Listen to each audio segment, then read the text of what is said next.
the fans, it's so passionate. The atmosphere, that's the best thing about it, is the atmosphere. 48,000 jumping around like total lunatics, jumping into people who you don't know, hugging people who you don't know. It's just mayhem. I mean, the most important thing to me all year was renewing my season ticket. It's all about Newcastle and football. I just love it. I think my heart's black and white. I couldn't put it any other way. When you're in that stadium, there's 52,000 people in there, and you're playing and the ball hits the back of the net. And it's like winning the lottery. When I go to watch Newcastle, it's like they're representing me, my friends, my family. It's something to look forward to, like, you know what I mean? You have a good times, you have your bad times in football. It does affect us when Newcastle lose. I got up for work the next day, still furious. It makes you feel bad about yourself. You don't feel like going out. Ask any real fan, and he'll say that football is more than a sport. He'll say that a man's passion for his team is a lifelong commitment.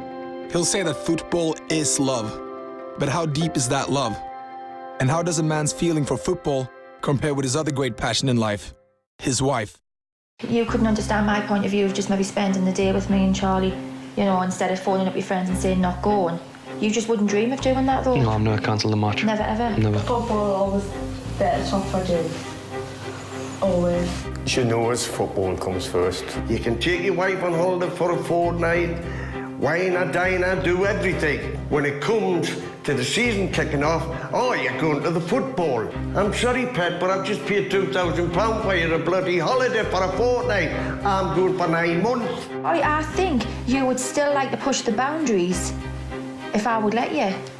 What do you mean? With going to the away matches and that? No, I'm not bothered about that now. The football is a release for Vic as well. She likes the fact that I go to the match because it gets me out of her hair a bit. If I can get to 4 or 5 a season, I like to get to Man United, Liverpool. Quite a few, though. I don't class an away game. I like to do at least one London game as well on the train. But it's so expensive, though. I do let football get in the way a little bit, but football was there before my wife, and it's always going to be there, so it's always going to be a problem. Together with the University of Bristol and Newcastle United, Puma gathered the most fanatical supporters to participate in a psychological study. All season ticket holders, all in long-term relationships.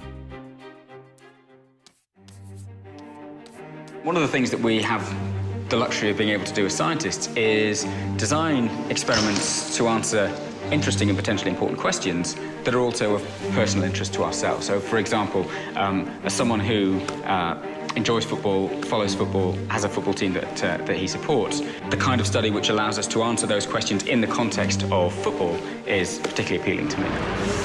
I would say they're quite close together. She knew I was into football when she met me. I don't know if she thought she was going to get it out of me, but she hasn't.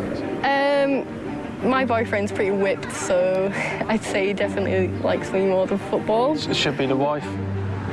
I know it should be. Why is that? Because football is just a sport.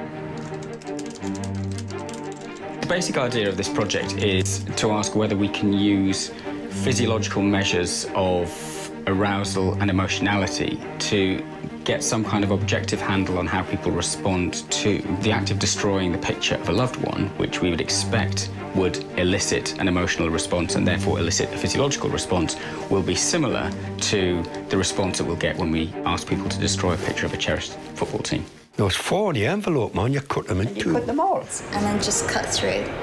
Just once? Just once, right in the middle. That's not much. No.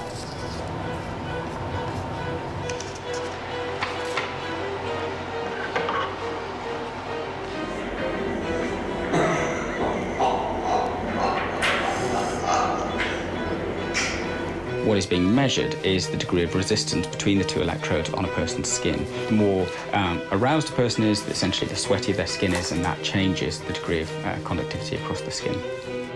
So you should have had a lot of anxiety when you're cutting mine up. Is that the idea, is it? Oh, I see. It's only paper.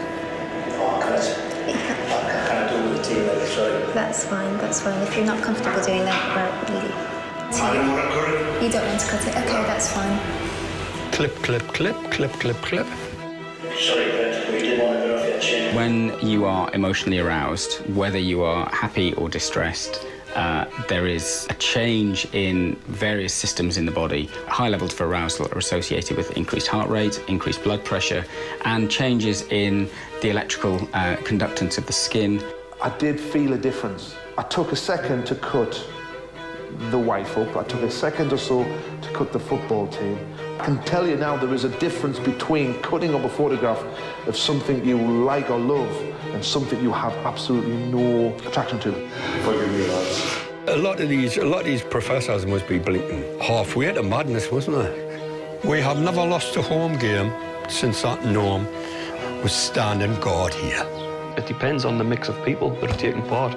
Maybe his family's not as important to them, and football is, and Newcastle is. Football is probably a religion up here. Who I love is Newcastle United because I've been in love with it longer than I have my wife. Well, I've been all over Europe with my wife, but the best time I had was with me mates in the San Siro when she was going, my lad.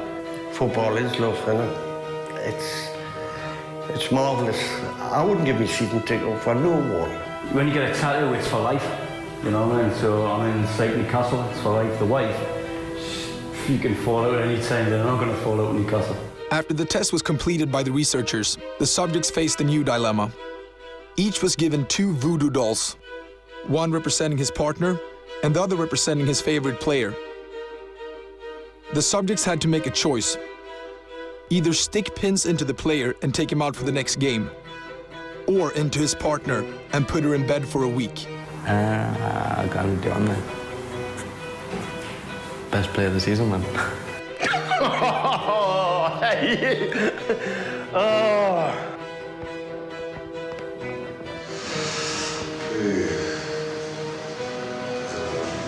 I was sick though, just from a cold flu.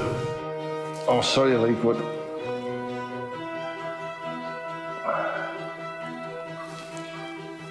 I couldn't do that to her, really. For a week, it's a bit harsh, isn't it? A week to one game, I'll have to do this just for a week, just because it's a week.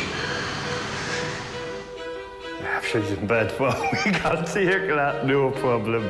No, can't I do the suit, honest, I'm not kidding you, can it? Nah.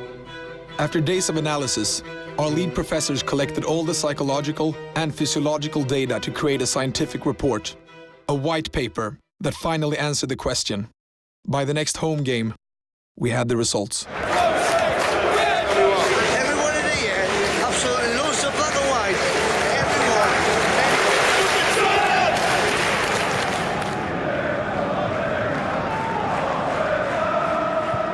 Despite what men say, science reveals that subconsciously, their affection for their wives is almost 5 times stronger than for their football team. I'm gobsmacked. I thought it was football. I thought it was football all along, but maybe it's not, man. Scientists very rarely say conclusively proven because someone will very quickly come along and prove you wrong. But certainly the data that we collected seemed to quite strongly support the idea that actually when it comes down to it, they feel more strongly about their partners than their football team.